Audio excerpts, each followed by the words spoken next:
Imagina que abres los ojos y el mundo está enfermo. No una persona, no una ciudad. El mundo entero.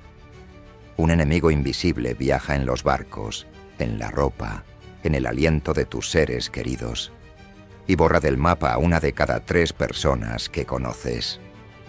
Hoy viajamos a 1348, el apocalipsis de la peste negra.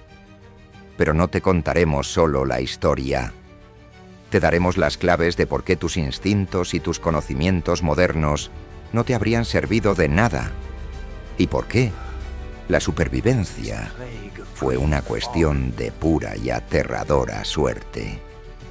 Todo comenzó en el puerto de Messina, Sicilia, en octubre de 1347.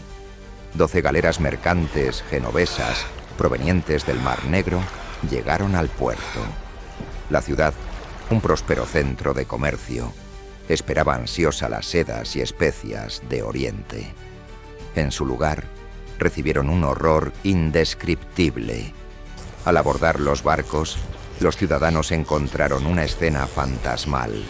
La mayoría de los marineros yacían muertos sobre sus remos, y los pocos que quedaban vivos eran espectros delirantes, con fiebres altísimas y cubiertos de extraños bultos negros en inglés y axilas que supuraban sangre y pus. Aterrados, los magistrados ordenaron a la flota de la muerte que zarpara de inmediato. Pero era demasiado tarde. El pasajero ya había desembarcado. No lo sabían, pero el fin de su mundo acababa de llegar en un barco mercante.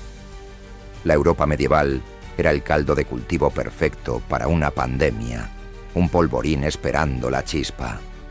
Tus conocimientos modernos aquí no valen. Estabas condenado antes de empezar. Primero, las ciudades, un laberinto de calles estrechas y sin pavimentar, llenas de basura, restos de comida y excrementos humanos y animales. No hay alcantarillado. Los carniceros arrojan las entrañas a la calle. La gente vive hacinada en casas de madera, compartiendo habitación con sus animales. Y, lo que es peor, con las ratas. La rata negra es la compañera constante de la vida urbana, tan común que nadie le presta atención. Segundo, la ignorancia médica. Los médicos más eruditos de la época, formados en las mejores universidades, basaban toda su ciencia en la teoría de los 4 humores de Galeno. Creían que la enfermedad era un desequilibrio entre la sangre, la flema, la bilis amarilla y la bilis negra. Su principal sospechoso era la teoría de los miasmas, un aire envenenado y corrupto, quizás causado por un terremoto lejano o una mala alineación de los planetas. Estaban completamente ciegos a la verdadera causa. Y tercero, el mundo globalizado. Las mismas rutas comerciales que traían prosperidad a Europa ahora funcionaban como autopistas para la plaga. Desde los puestos comerciales de Crimea, la enfermedad viajó a Constantinopla, el corazón del comercio mundial. Desde allí, los barcos genoveses y venecianos la esparcieron por todos los puertos del Mediterráneo. Era imposible contenerla. El verdadero culpable era un asesino microscópico, un enemigo totalmente invisible para el mundo medieval, la bacteria Yersinia pestis. Aquí es donde tu conocimiento moderno te da una visión aterradora. Imagina que podemos seguir su viaje. La bacteria vive y se reproduce en el intestino de una pulga. La pulga pica a una rata negra y le transmite la enfermedad. La rata, ahora infectada, viaja como polizón en un barco mercante. En el siguiente puerto, la rata muere y sus pulgas, hambrientas, buscan un nuevo huésped. Ese nuevo huésped eres tú. La pulga te pica, regurgitando la bacteria en tu torrente sanguíneo. En cuestión de días, la Yersinia pestis se multiplica exponencialmente y ataca tu sistema linfático. Tus ganglios en la ingle, las axilas o el cuello se inflaman hasta convertirse en bubones negros y dolorosos del tamaño de un huevo. Esta es la peste bubónica. Si la bacteria llega a tus pulmones, puedes transmitirla por el aire al toser. Es la peste neumónica, casi 100% mortal. Y si entra directamente en tu sangre, causa la peste septicémica, que te ennegrece la piel y te mata en cuestión de horas. Mientras los médicos medievales quemaban incienso para purificar el aire, o te recetaban sangrías inútiles, el verdadero asesino estaba librando una guerra dentro de tus propias venas. Tu suerte estaba echada. Con el enemigo ya desatado, la civilización se desmoronó. Usemos los relatos del escritor Boccaccio en Florencia para pintar el cuadro del colpaso. Imagina que eres un padre de familia. Tu hijo pequeño empieza con fiebre y al día siguiente le aparece un bubón en el cuello. Lo amas, pero el pánico es más fuerte. El instinto de supervivencia te grita que huyas. Haces lo impensable. Abandonas a tu propio hijo para intentar salvarte. Esta era la realidad. Los lazos familiares y sociales se rompieron. Los médicos se negaban a visitar a los enfermos, los sacerdotes no daban la extrema unción, los sepultureros no daban abasto. El miedo necesitaba un rostro. Incapaces de culpar a una bacteria invisible, la gente culpó a sus vecinos. Se desataron brutales olas de violencia contra comunidades marginadas. Miles de judíos fueron acusados de envenenar los pozos, y pogromos masivos aniquilaron comunidades enteras en Francia y Alemania. El terror sacó lo peor del ser humano.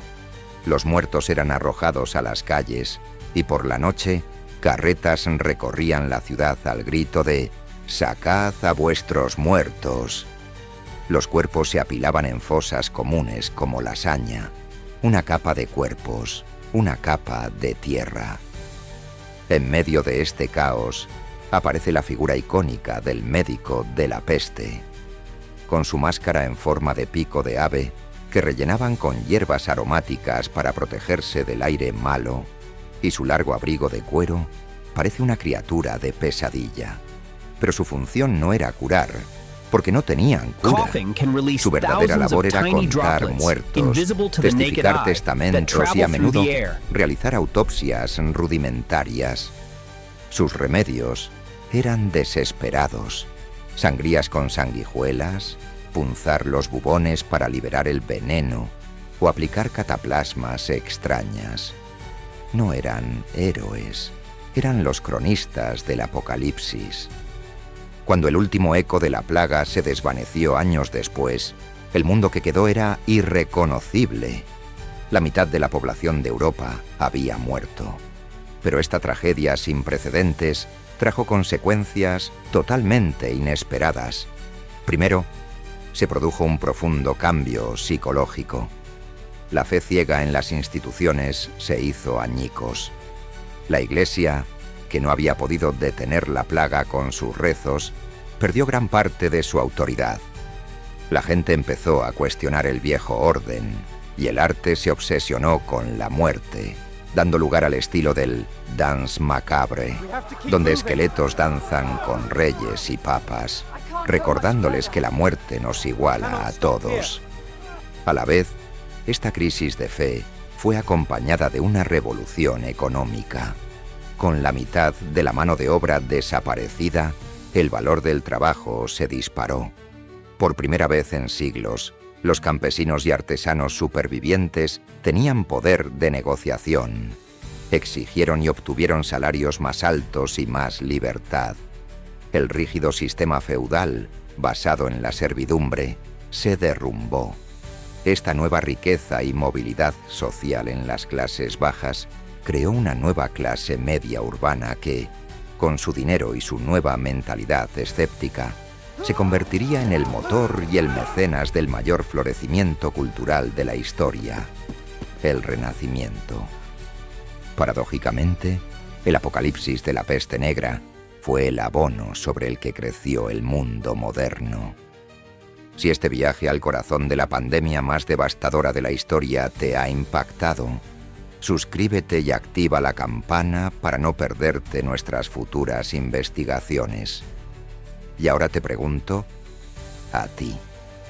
¿Cuál de los remedios medievales para la peste te parece el más absurdo y desesperado?